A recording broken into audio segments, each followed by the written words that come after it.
Warning: do not participate in the Momo Challenge. It is dangerous and believed to be a hoax, but given the opportunity, stay safe and ignore any requests to participate in the Momo Challenge. Now you may be wondering, what in the world is the Momo Challenge? It just sounds ridiculous, right? Well, Momo is originally that creepy sculpted face on a chicken-like body, but the Momo Challenge is something else entirely. It is said that Momo herself will call you and dare you to perform dangerous acts, but it is actually people pretending to be her. Be it cyberbullies, daredevils, terrible friends, or creeps. It's all a game to see how far people are willing to go. So today, I have some allegedly true horror stories about people's experiences with Momo and the Momo Challenge. Again, these are stories to entertain. Do not participate in the Momo Challenge. Instead, sit back and enjoy these stories. Momo is fake, but the challenge is real. From Steven. Location: Minnesota. I had quite the troubled youth until very, very recently, and I think the Momo Challenge, while threatening my life, helped me become a better person. There's a certain respect you have out of fear. I graduated high school at the start of 2018. That year I did not have a job, and I got into screaming matches with my parents every other day. They were tired of me, and at one point I even heard them discussing kicking me out. My dad was on my side though, luckily, and told my mother that they couldn't do anything until I had stable income. But I was an idiot. No matter how many interviews they set up for me, how many people they talked to get me in, I didn't show up. I didn't contact anyone. I decided that getting a job was lame, and I was not about to do what other people told me to do. I had this thing in my head where being told what to do really pissed me off. But that's what makes this so weird, because being told what to do is the entire basis of the Momo Challenge. Toward the end of 2018, I heard about the challenge. I saw that stupid picture of the creepy face. Any normal person knows that it's fake. But it wasn't the creepy sculpture that you had to worry about. It was the challenge itself. Deranged people began to claim they were Momo. They would post their numbers online, find any way to share their numbers, and those who were daring enough to contact them would follow the challenge, which led to the person pretending to be Momo giving them objectives. I'd even heard that a couple of kids got hurt. I even heard about a little boy in Argentina who died. So, while the monster Momo itself was obviously fake, people were using her likeness to accomplish their twisted deeds. But still, the people who went through with this stuff are partially to blame sometimes. I mean, most of them don't actually think it was Momo they were talking to, right? As for me, that was my thought process. Add being extremely bored and extremely angry at my parents at all times, I figured the one person I could listen to was a fake Momo, at least for a quick and cheap thrill. Browsing 4chan, I found several numbers, about 24 to be exact. I compiled a list and texted each one from top to bottom until someone replied, someone who wanted to play. It took me about an hour to go through all the numbers, as many that did reply were aggravated, saying that I had the wrong number and that I was creepy because I started my text by saying that I wanted to play the Momo Challenge. Anyway, the person who did reply, the one who did pretend to be Momo, seemed just as excited as I was. Their first reply was, "Are you ready to get started?" I replied with a simple yes and awaited my first task. I was astonished at how quickly we got started. The first one was to rob the convenience store nearby, a 7-Eleven.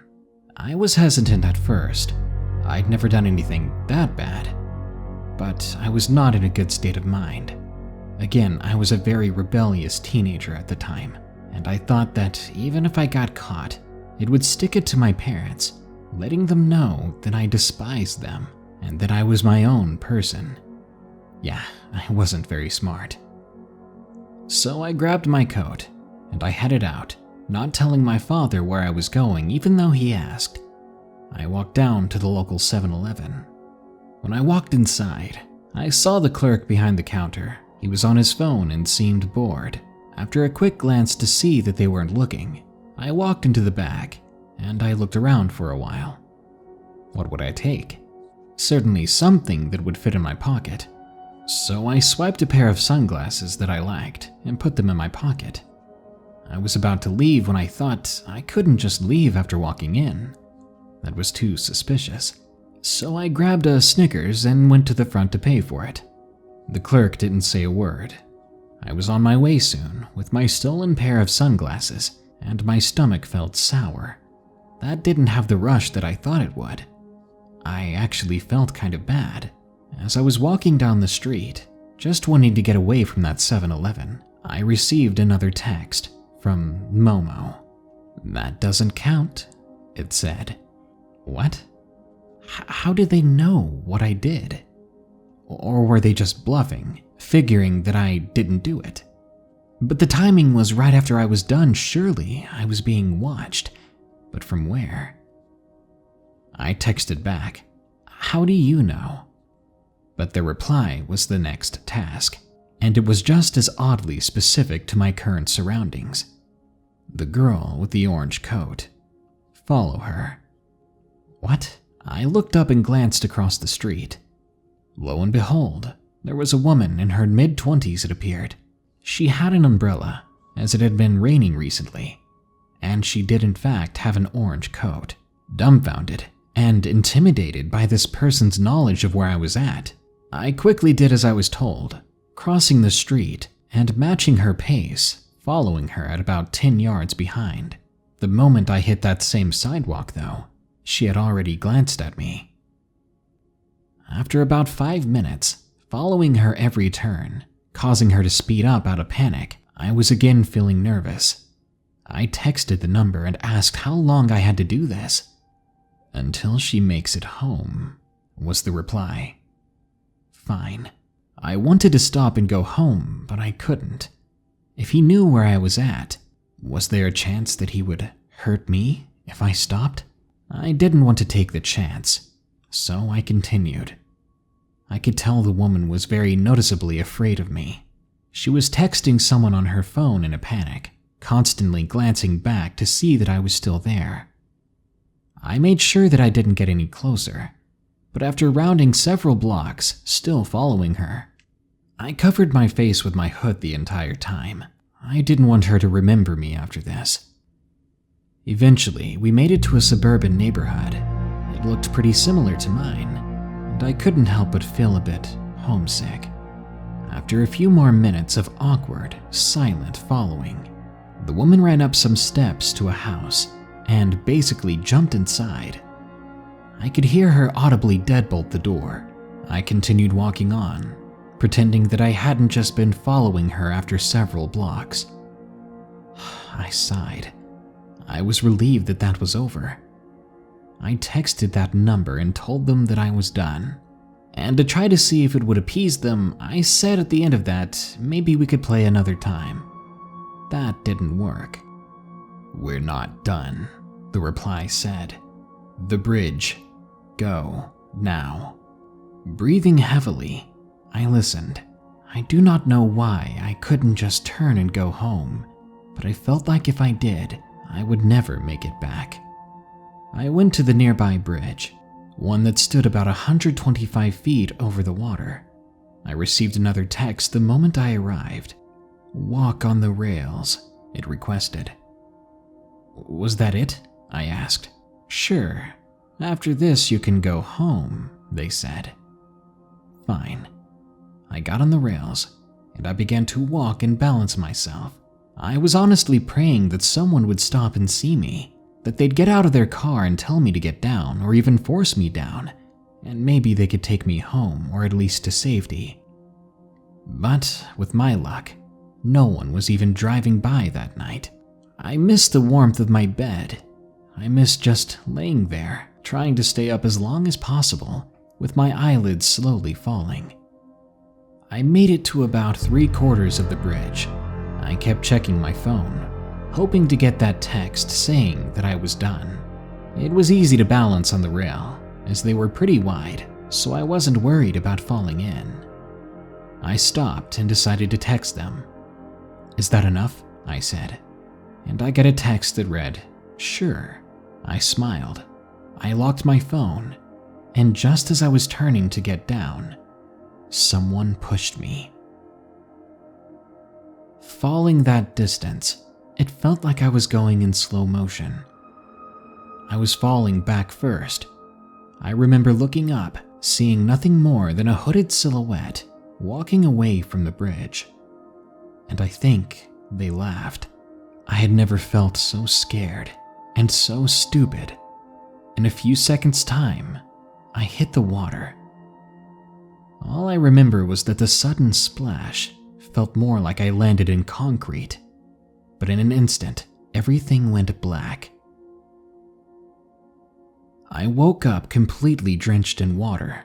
I was next to the same river. There was an old man standing over me. He appeared to be homeless, and he also appeared to be panicking. He was wet too. Apparently, he had pulled me from the water and had actually saw me jump off the bridge. But I know I was pushed. But I couldn't think about that now. I was in so much pain. My back felt like it had exploded, and the back of my head was oozing red. When I was taken to the hospital, I learned that I had a burst fracture in one of my vertebrae. I was in the hospital for 3 months, and it took me a very, very long time to recover. I had to have physical therapy, and I didn't have feeling in that part of my back for a while. The doctors said I was lucky that I could even walk, as often vertebrae damage could lead to spinal cord injuries, which could cause paralysis. God, I felt like an idiot. I basically let someone turn me into a criminal, a creep, and nearly a paraplegic. But I learned my lesson. As of April 2019, able to walk on my own, I got a local clerical job. I began volunteering at the homeless shelter, inspired by that man that saved me. And I swear to God, I'm going to turn my life around. One thing I know I'll never do again, though, is a challenge like that. And I urge all of you, whenever a new, dangerous internet challenge arises, ignore it. Because there are some sick people out there who will use it as an excuse to hurt others. I nearly lost my life. From EvanEleven. Location: Canada.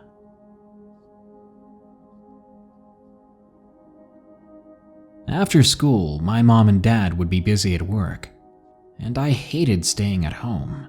It was boring.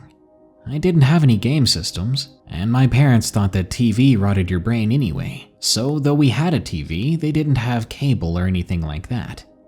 I'd always been that kid that didn't like to read either, except for manga and comic books. That being the case, I would often be found in town at the comic book shop. I could play Magic with the guys there, check out the new comics, or even read a manga or two without buying. I know it's wrong, but it helped to pass the time. It was an oddly warm day. I'd gone to the comic shop, and I was told by my parents that they would both be working late. They actually worked together at the same place. How that was allowed, I don't know. Anyway, I had around double the time to spare, so I went to the comic book shop and started to read some manga. This would have been a good opportunity to finish a series, had it not been for my bowels.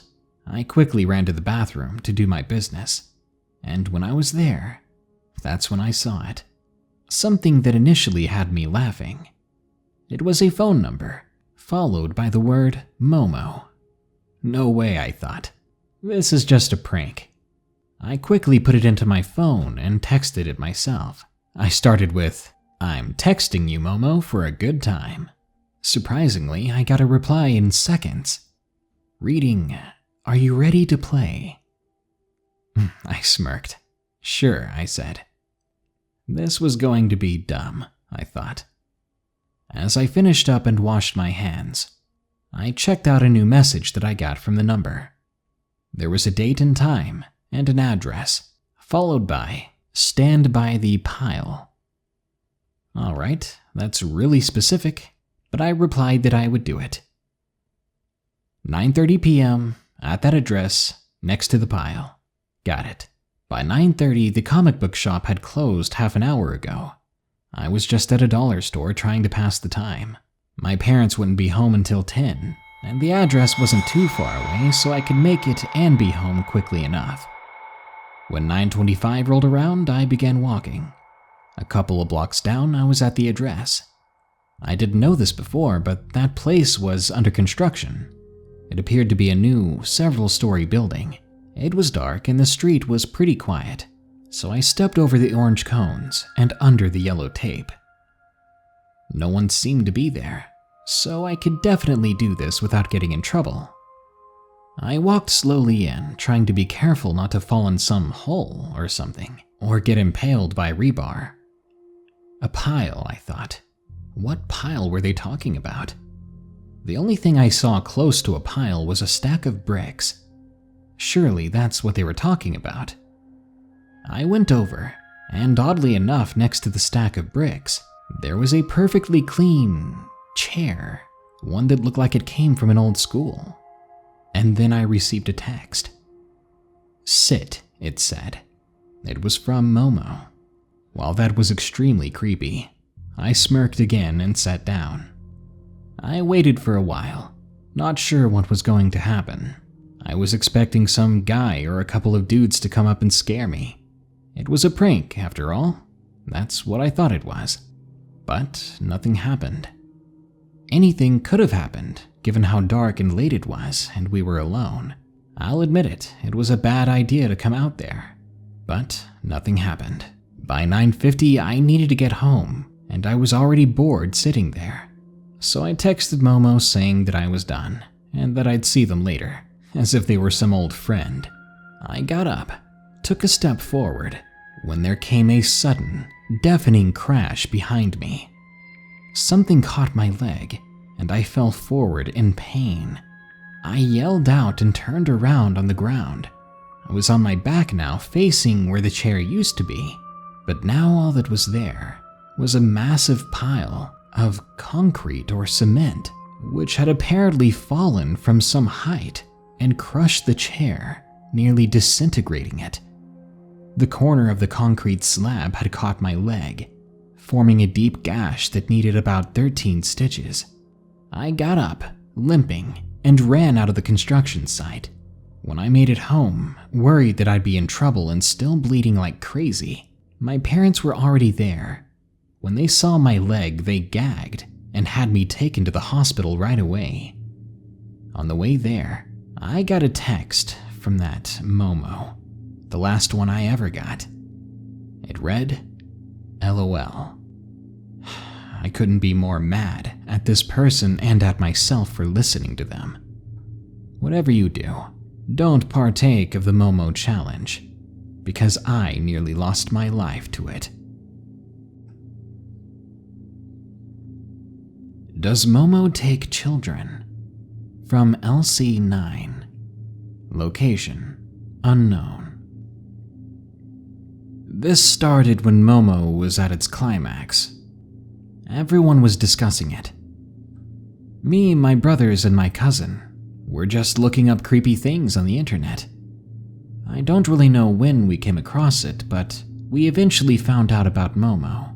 We found a lot of forums, sites, and boards where people claimed to have Momo's number. We of course did not have any idea what Momo was, so we Googled it and laughed at the idea. It all sounded pretty fake and dumb. Like, come on, look at that thing. That's supposed to be real? That's supposed to scare people? We all agreed it was lame. But Chris didn't. Eventually, it was Chris's turn on the computer. Chris was my cousin that was with us. I joked to her, saying that she just wanted to text her boyfriend. She blushed as we relinquished our turns on the computer, and she got on. Fast forward a couple of months. I was helping my aunt figure out what to do about Thanksgiving. I of course asked my aunt about Chris, who was supposed to show up this year. Her parents had gotten divorced, and she had been switching holidays between either parent. My aunt told me that she wasn't sure anymore if Chris was going to make it. She had been acting really weird lately anyway. I was confused at this, and asked my aunt what she meant. My aunt said that Chris had been jumpy, hadn't been sleeping. She kept complaining to herself under her breath about being watched. I thought this was odd compared to how my cousin usually acted. Later that day, I texted her, asking her what was up. It took her some time to reply, but all she said was, "Do you remember Momo?" I rolled my eyes. I was more confused and a bit irritated. I had forgotten about that whole thing, so I texted back, "What do you mean, Momo?" She sends me messages saying that it's real, but I reminded her that it was just some made-up thing in Japan, and that Momo couldn't be real. She said that I was wrong, and that I didn't get it. Then she stopped texting me, so I just went to bed for the night. The week of Thanksgiving, the crap hit the fans. I asked my aunt if she had heard from Chris yet, and she said no. In fact, no one had, and it was really making her worried, because again, Chris had never been like this before.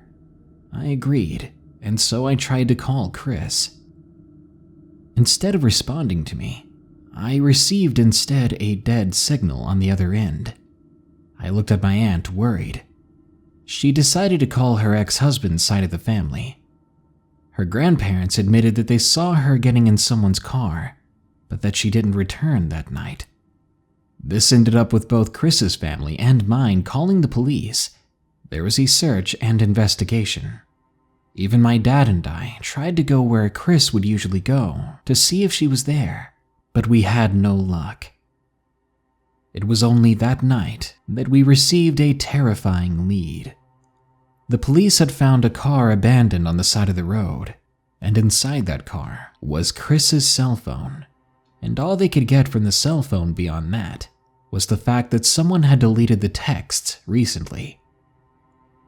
My family was torn apart and confused, but in my mind, one word kept repeating: Momo. So, does Momo kidnap children? And will I ever see my cousin again? Momo Went Too Far, from Thomas J. Location: the United Kingdom. I'm 14 years old and live in the UK. I have a brother and live with my parents. Let me tell you this extremely creepy experience I had with Momo. It started on a Friday. Now, in my secondary school, Momo was a big thing that was going around, and everyone was always talking about it. I thought it was pretty sketchy, and a friend of mine kept telling me that people were talking about it to him every day, to the point that he had a nightmare about her. It was chaos. I was in science class sitting next to my friends, and of course they were talking about Momo. I joined in on the conversation, as science class was boring as usual. The teacher was ill that day, so we had a substitute. My friends Kyle and Tom. Tom was saying that they should do the Momo challenge at his house today. Just as I was going to say that that was a bad idea, Kyle said the opposite, and said that it sounded fun. I was like, this stuff ain't real. And they stared at me and said, "It is." I was like, fine, I will come around yours today, Tom. I wanted to see how real it was, and to see what they got themselves into. Science class passed by and we were soon going to lunch. I grabbed my lunch bag and sat in the hall thinking about Momo, that if it was real, it was going to be quite dangerous. After a few more lessons passed, it was time to go home. I texted my mom, saying I'm going to go to a friend's house for a while, and she was okay with it. We walked over to Tom's, and on the way, Tom explained what kind of demands we might get. He had heard stories about people drinking bleach, all the way to cutting off parts of yourself.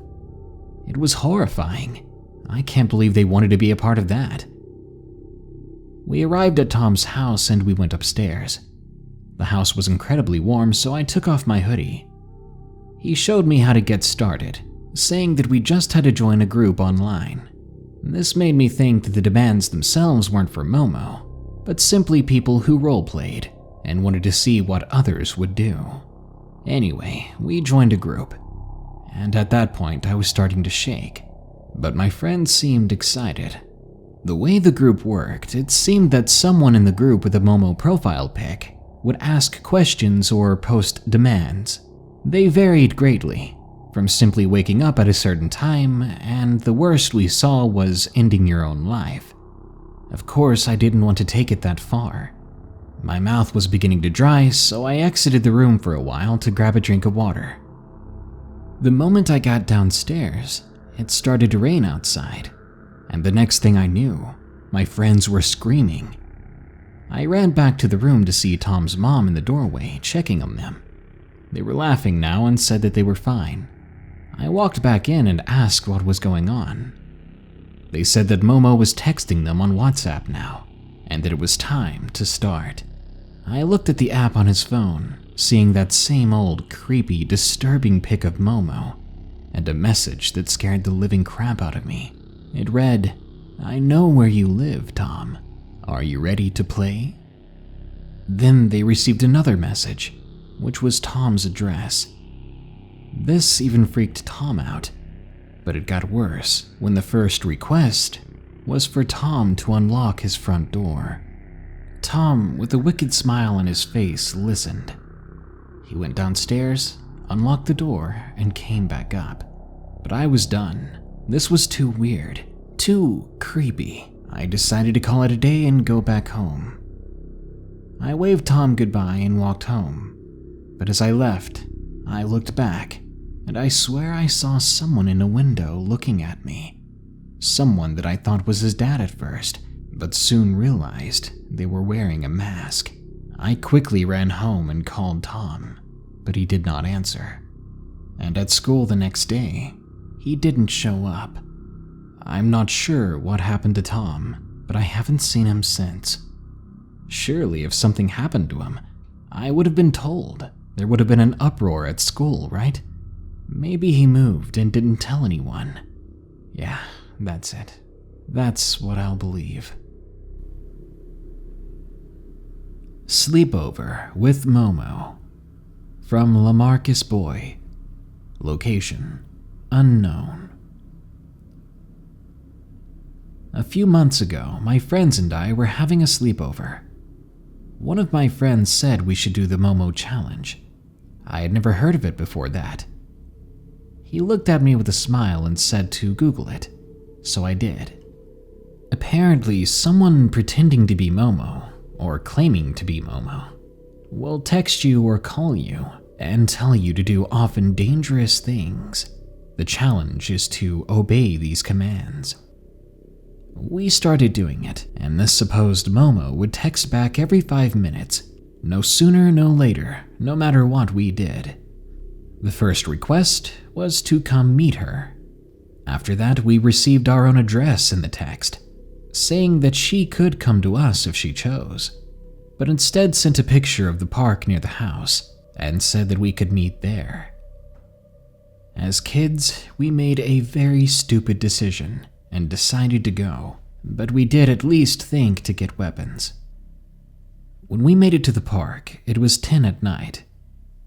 We waited for about half an hour, but no one showed up, and we were beginning to think that we got pranked, until suddenly we heard the loudest scream. It sounded like a woman screaming in pain, and the next thing we knew, several silhouettes appeared in the nearby woods, walking slowly towards us. We ran all the way back to the house, and I was personally thinking, there's no way this was actually happening. Momo wasn't real, but that gang was, and who knows what they were going to do when they got to us. I'm sure they were simply trying to scare us kids, but still, going out there to the park at night was a terrible idea. Well, I hope these stories taught you a lesson. Being a part of risky, often dangerous, internet sensation challenges is a very bad idea. These challenges don't last, and while you think you will be remembered, you won't.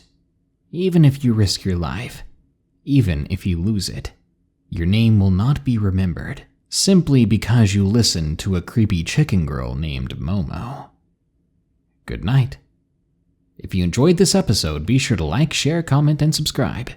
If you have a story of your own, be sure to submit it to us at reddit.com/r/darknessprevails. If you want to support the show, you can go to patreon.com/darknessprevails to donate, or shop our merchandise at teespring.com/stores/darknessprevails. Thank you. Now, as usual, here are my 5 favorite early comments from the previous video on 10 Discord horror stories. Jose Dominguez says, Postmate horror stories. That is an awesome idea. Let me write that down real quick. Daniel Ryan says, Hi, thanks for the amazing content. Being from Arkansas and living in a rather interesting house, I grew up with scary stories. Now I get to enjoy others through your awesome narrations. Thank you, little ghosty face. It's awesome to hear from a fellow Arkansan. So thanks, Daniel, and I'm glad we could share some scary stories together. But it sounds like you might have a few of your own, so be sure to toss those at me when you can. Thanks. Jay Spade says, Funny, on the day I joined your Discord. Well, take it as a warning. Discord is a creepy, creepy place. Kojo3 Official says, I guess you can say the app is in a state of Discord. Get out. Kojo, get out. And then come back, because I love you. And Joseph Prato D. Ignoti says, the only horrors in Discord are the furry servers. What do you mean? Those are the best ones. They're definitely life-changing.